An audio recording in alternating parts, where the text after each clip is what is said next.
You know, Dad, back in the day when me and you used to go on the Blues, you'd go, "Oh, should we have a beer?" And because you knew it was Foster's that was coming straight from the toilet, not Foster's. What was it? It was From the toilet. it was what was it before the new It tap? was, oh my word, I should remember. I've had nightmares Well, about it was it. definitely John Smith's, but it was something the lager. I don't know what it was, but it was basically being pumped straight from the toilet. It was awful. Me and Matt used to joke that we used to have a pipe from the urinal straight into the beer pumps. It was disgusting.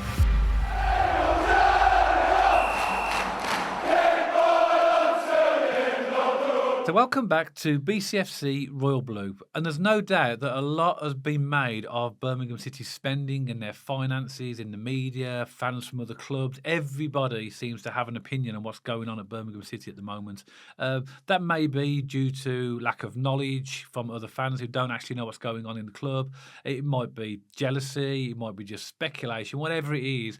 Birmingham City is a hot topic in terms of their finances. And that's what we want to discuss in this podcast, looking at I suppose from the inside, really, what we know as Birmingham City supporters about what the club are doing that maybe fans from other clubs just don't have a clue about. Because the main focus from other fans is on how much we've spent. But actually, there's a lot going on at the club that other fans don't know about in relation to how much we're bringing in. And that's what I want to talk about, Matt, in this podcast, just to try and clarify a few things about where the club's going financially. So any thoughts, really, initially about the way that what the club have done financially? Well, this is a really good video, Dad, and a really good topic of conversation to have because I keep seeing on social media, I can't wait for Birmingham City to get burnt with the FFP. And, a lot of people don't even realise you don't have FFP in League One. It's the revenue percentage of Good your knowledge. of Yeah, your wages. So yeah. a lot of people are going, you're breaking FFP. FFP don't exist in League One. So, I mean, it does when you get back promoted. There is a year. I'm sure you've got all the finer details, Dad. But I'm really glad we're doing this just to have this chat about Birmingham City, the streams of revenue we're creating. And just to put it into context, again, I don't know how many people know this, but we were the highest revenue team in the Championship last season outside of the teams that got parachute payments. I had no idea that we were creating that much revenue. Yeah, exactly. And also money's coming in and finances are coming into the club in other ways, again, which other people are not aware of. All the fans will see from other clubs is the money that we've spent in the transfer market. They have no idea about what we've brought in, which I'm going to talk about some of the revenue streams and some of the amounts that we've brought in other ways. But before we do that, just to clarify, I want to read out a statement here which clarifies the financial rules for the League One, which is the league we're in now. Believe it or not, this is an article in the Stoke Sentinel that were just towards the end of the transfer window. They were looking at Birmingham City because I think their Stoke fans were complaining about lack of spending in their club, and they did an article on Birmingham City and all the money that they spent. This is what they said about the financial situation in League One. Clubs in League One are not governed by the EFL's profit and sustainability rules like in the Championship, but have to abide by the salary cost management protocol, which you said, Matt. A League One club can spend 60% of its revenue on players, or, in Birmingham City's case, 75% for a newly relegated club. But there is a crucial difference. The SCMP rules allow cash injections from owners in the form of equity, and that counts towards revenue. You can't do that in the Championship. If you go up, this is a little bit later in the article. It says if you go up, you are still judged over a rolling 3-year period. That's the one. Yeah, including any time you spent in League One or League Two. So you'll only be, and then that means that you can only have total losses over those 3 years of £41.5 million.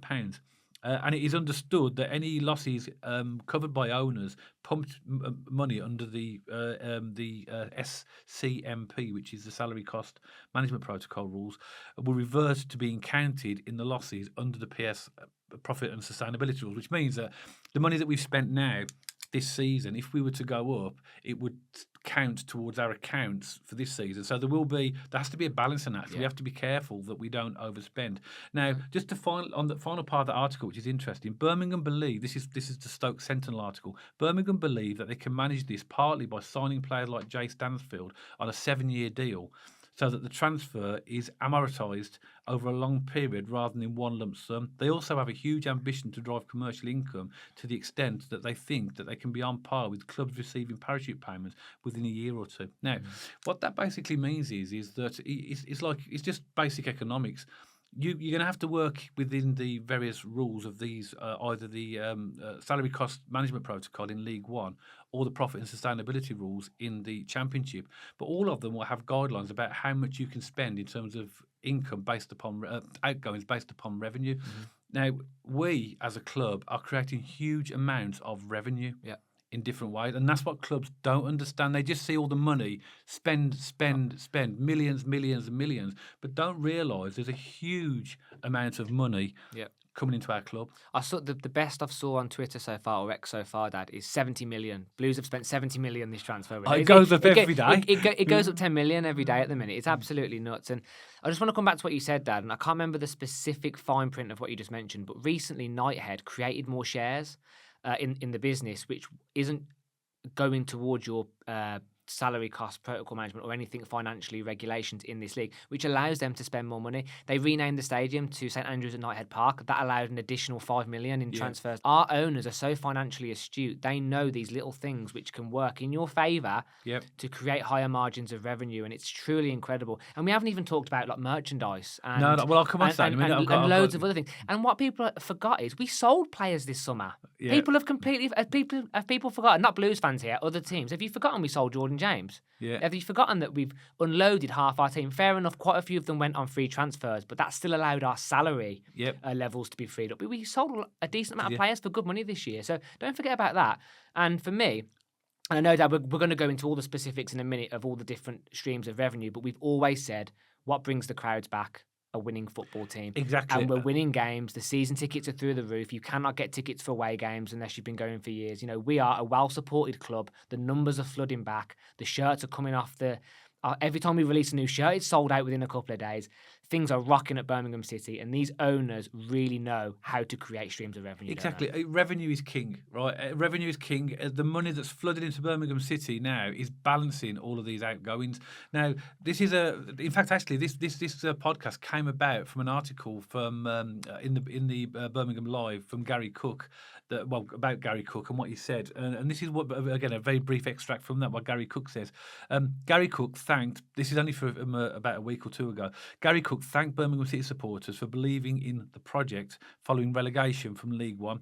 Blues fans have flocked to buy season tickets during the closed season, with in excess of 18,000 sold. And the average attendance at St Andrews this season is 27,013, the highest in League One, and only 5 clubs in the Championship have a higher average attendance this season so far. Not only that, but not only the stands being full, the revamped club shop is doing a roaring trade since its reopening. The new hospitality suites have been well received too. So Blues, if you didn't know this, spent £15 million this summer alone on the stadium, including revamping all the hospitality suites so they could get more income. And what Gary Cook says is just getting fans to believe. He said they are engaging in our retail store. They're engaging in season tickets. They are virtually double what we anticipated. I know. We are very fortunate to have a fan base that wants to support the club the way it does, and it shows they have been waiting for something to happen.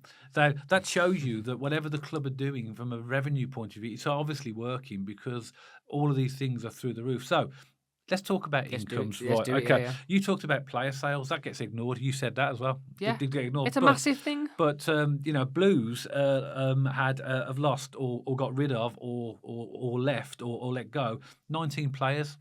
19 players exited the club during the end of last season. That was being either sold or out of contract. And then there were high-profile departures that did generate a fee.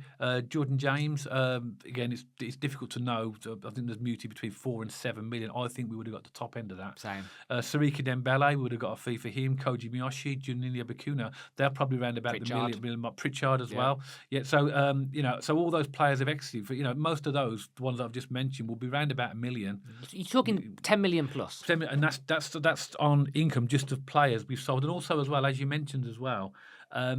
We've got rid of such a large chunk of our high-paid players previously that the wage bill was completely. Your Scott Hogan's, your Mark Roberts, they were on a lot of money. From that spell we had about 4 years ago. And that freed up a massive amount of salary, which at this level's key. Exactly. So that in itself generated. So those players, if you were to just look at players bought in and players sold, there would be an excess amount that we've spent, but there's a lot of chunk of that money that's balanced by what we got in for the players that we sold. Then we look at commercial partners. Undefeated Massive sponsorship deal. Also, as well, that deal is an LA street brand. So there's people in LA and New York wearing Birmingham City product without even knowing what they're wearing. It's hilarious. You must have looked at my notes. I've got just a comment from. I want to go back in a moment to the open house and remind Blues fans of what Tom Wagner said in the open house in April. Okay, we just discussed that as well. But then we got Delta Airlines as well. The deal with them as well. I've not got the exact details of how much, but they're going to be big sponsorships. They're massive companies. Yeah. Now then, you mentioned as well, Matt, the naming rights to the stadium as well. So this is from ourmajor.net, which is Daniel Ivory actually, who's a bit of a financial whiz, and he said as well as confirming a donation of £100,000 a year to the Birmingham City Foundation in relation to the naming rights, the deal will raise up to 6.2 million before the end of this season, then potentially 9.5 million in season 2 and 9.7 million in season 3. That's the naming rights for the stadium alone. Yeah. Then you've got merchandise and the amount of kits that we've sold. You know, the Sequoia away white kit and the wonderful third kit, the black kit with the red and trim. the home kit and behind the us. home kit. Oh yeah, I was looking at the one behind Matt as well. They have just literally gone through the roof, haven't they? Yeah. But even me alone, Dad, me and you in this room, we have both the home kit and the away kit, and my kids have the third kit. So for me and you alone, you're talking 200-300 quid, you know. But it'd be more than that, wouldn't it? I mean, more than that. So, but the point is that as a Blues fan this year, and don't get me wrong, everyone has their financial limits and constraints. I totally get that. I don't mean this in an insensitive way, but I don't mind giving my money to Blues because I know finally that it's going to the right place and the owners are doing the right thing. Whereas for the past 10 years, Dad, and we've got an uncle, haven't we, Uncle Martin, he doesn't want to go down the Blues because he didn't want to give his money to the previous ownership. Yeah. Blues fans are a lot more inclined now to buy beer at the game, to buy the kits, to invest in the club because they know the money is going to go to the right places in the right ways. That also... fan confidence is a huge thing as well. Well, that brings me on to the final thing that I've got in relation to the revenue, and I'm sure there's other things as well, but corporate hospitality. Yeah. You know, the amount of money that the Blues have spent in revamping all these areas, that allows them to charge more money for people for corporate hospitality. And there's a lot of money in corporate hospitality. And also as well, you mentioned, people getting to spending money at the ground as well. The catering is so much more better. The beer is 100% better. Yeah. And people and fans are spending money in the fan zones and in the ground as well. All this is revenue that we didn't have before Knighthead. Yeah. And you know, Dad, back in the day when me and you used to go in the Blues, you'd go, "Oh, should we have a beer?" And because you knew it was Foster's that was coming straight from the toilet. Not Foster's. It was from the toilet? It was... What was it before the new... It was... oh, my word. I should remember. I've had nightmares about it. It was definitely John Smith's, but it was something... The lager, I don't know what it was, but it was basically being pumped straight from the toilet. It was awful. Me and Matt used to joke that we used to have a pipe from the urinal straight into the beer pumps. It was disgusting. But my point is, like, back in the day, you'd say to yourself, "Oh, should we go for a quick beer?" And you'd say no because you didn't want it because it was rubbish. Whereas now we're having the odd pint more, aren't we? Just because it's a better, the neck oil for me and you, we love it, don't we? We love that neck oil. That's fantastic, yeah. So as you say, that consumer confidence, you're going to get good food, you're going to get a good beer. The quality of the tops are incredible. St.Andrews has been completely revamped, so fair enough, the season tickets are expensive, as in they're a big upfront cost for a lot of people, I get that, but the stadium has now had new speakers, new Wi-Fi cellular systems, new seats. The whole fan experience down Birmingham City in the last 12 months alone is completely unrecognisable. And in fact, I saw a picture on social media this morning and it said 12 months ago this was St.Andrews, and we just opened up that tiny seat safe standing, and now we have the whole of the lower cop ready to go. And incredible turnaround at this club. It is, and because of the previous owners, most of if you're a fan of another club, the bottom half, virtually half of our stand on the Tilton Road end, which is behind the goal, and the cop along the main side was closed because it was deemed to be dangerous. It took the previous owners 2.5 years to get round to actually getting it done, and then Knighthead come and had it completed within months of being there. So that's good as well. And actually, that brings me on nicely to this, which I really wanted to talk about. We've got to be so proud that Tom Wagner and Knighthead and Gary Cook and all the team are now in charge of our club. And I want to go back to some of the things that Tom Wagner said very briefly in the open house just to emphasise what he said we needed to do in terms of revenue and taking the club forward. And now, based upon what we've just seen, you can see that they're actually doing it. They're not just saying it; they're actually doing it. So this is just a few snippets from what Tom Wagner said at the open house in April. For those fans of other clubs who might be watching this, the open house is an event that the club put on where they invited fans to a select number of fans to ask questions and to tell them their plans for the club. And Tom Wagner and Gary Cook and all the management team were there. So here's a few words for what Tom Wagner said. He said, by driving revenue, we can turn around the fair play rules and spend it on our side and improve the quality of what we're presenting to you on the pitch. Part of that is making Birmingham City Football Club a global recognised brand. You go to New York City or go to LA, you'll see people wearing Birmingham City kits on the streets. I don't really think they know what they're wearing, but they will.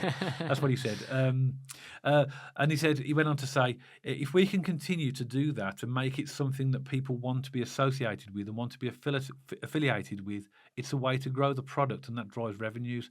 I'm sorry to keep coming back to that, but in your mind, better revenues means better players on the pitch. So every time I talk about revenue, it's just my speak for more money for players, and they've shown that by the amount of money they said spent this summer. Just a few other things which I think are really interesting. The revenue progression in our first year of ownership, we struggled to do 20 million last season. Our goal next season, which is now this season, was to do more than double that. So that'll be 40 million, and we'll get there. That will put us in just a little bit below the teams who are at the bottom tier of those receiving parachute payments. The season after next, we'll be right in the middle of those clubs. That's never happened before. No one has ever achieved that level of revenue without receiving parachute payments. That's the first. Amazing, isn't it? That shows you what the club are and how they're so financially astute that they're getting all this revenue in. So anybody that says and starts pointing fingers at us saying you're spending all this money, you're just an FFP waiting to happen, listen to our owners. Yeah, I know. Listen to what they're doing and what they've done and what they're continuing to do. And they're not stopping there. They're going to continue as well. I was going to say, Dad, we've got, I reckon, I'm looking at the timer. We've got about 15 minutes into this video, but time of recording might be a little bit less. We haven't even mentioned the wheel site. Or any of the investment for the future. No, that obviously, because that will be in the future, won't it? Still, though, it's an incredible talking point, isn't it? You know, what they're doing there. Yeah. And just one final thing. I mean, I could read this all day long. I just love reading this. But this is the final few lines from that I've highlighted from Tom Wagner from the open house. And he said, if we were to really analyse the data and look at the progression of revenue on an upward slope and the momentum you get, the odds on promotion are much, much higher than 1 in 4. That's why it's important for us to hit those revenue levels, which I've just spoken about, during the driving the levels of media interaction that we have, driving tens of millions or tens of billions of impressions. We're able to do the sponsorship deals that Knighthead did with the club. Why? Because there's a marketplace for it. So they're looking for all ways of pushing the club forward, of getting relationships and deals, and the more profile the club gets through impressions, the better. Mm-hmm, and I'm just, every time I read that, I'm just staggered that what the club have done. We've been used to years of financial mismanagement, and there's no other way of describing points deductions, the whole works, transfer embargoes, the whole lot. And suddenly you get owners like this that come in that clearly know what they're doing. And also as well, Gary Cook, he did this at Manchester City. He was with them during their development as well. So he knows what needs to be done in order to get a club to where it needs to be from all sorts of aspects. So, anybody that's watching this that is concerned about our financial position, I would just say trust in the owners. They clearly have got a plan. They know what they're doing, and they're not stopping at where they are now. They're looking to drive it more and more. So this money that we've spent actually is almost like a drop in the ocean compared to the revenue that we've generated. So when we come to issue our accounts at the end of the season, it's going to show a lot of income as revenue, which will offset all of these costs to what people think we've been paying for. And actually, people think we have spent a lot of money. There's no doubt in League One. But then you look it's at not this, as high as what people think. Yeah, though, no, it's not. It's completely exaggerated. I mean, nobody really knows the true cost, and that will come out in the accounts. But a lot of speculation about this has been spent and that's been spent. But the true cost will come out, and it won't be as high as what. It won't be 70 million, or I've been hearing outrageously over the past few days. But it is funny. It is entertaining to hear these fans and these clubs come. Yeah, because I think fans want jealousy. Fans want to believe that they want to say that that, and then they can say, "Oh, you've played us and you only beat us by 1 goal, but you spent 70 million and we haven't spent this." But it's all rubbish. You can't win. As Blues fans this year, we cannot win. If we win games, you should win. If you don't win, as if you didn't win. Like, you literally can't win. I mean, we got told off on social media today for selling 3,000 tickets at Shrewsbury. Like, come on, give us a break. What are we supposed to do? Yeah. Not turn up to games, not win games? Like, Yeah. what are we supposed to do? I mean, the thing is, I don't care. I don't think you care. I don't think Blues fans care. Tom Wagner said FEA, and I'm going to stick by it. It doesn't matter what other people think. It doesn't matter what other people say. It's a special time to be a Birmingham City supporter. These owners know what they're doing, and the revenue streams that they're creating is beyond what I thought when they took over. Yeah, and I think, I don't know this for sure. I've just got a feeling there'll be a lot more surprises as well, because there's a lot of work going behind the scenes. Yeah. And I think we'll see more sponsorship deals, being confirmed, and more revenue. And it's only going to help to make us stronger moving forward. And just one final point from me, Doug, 'cause I think this is a good note to end the podcast on, and a really important point. Tom Wagner said, and he said it really loud and proud early on, when we get to the Premier League, whether that be 2 years, 5 years, 6 years, who knows what that trajectory or that map looks like. He said when he gets there, his plan is to be so financially viable, so financially strong, that we stop the yo-yoing. When we go up, we stay up, because we have the finances in such good condition. We can be competitive. We can bring the players in that we need, and it stops this up and down, because we all know now the gap between the Premier League and the Championship seems to be getting bigger and bigger. Yeah. The teams that go up do seem to come straight back down. Tom Wagner doesn't want that, and everything that he's doing is setting us up when we get promoted to stay promoted, regardless of what division we go to. So it's exciting times to be a Birmingham City supporter. Yeah, and like Matt says, we haven't even spoken about the purchase of the land, or the construction of the new sports quarter and the new stadium. And when that happens in X amount of years' time, that will take us onto a completely different level financially as well.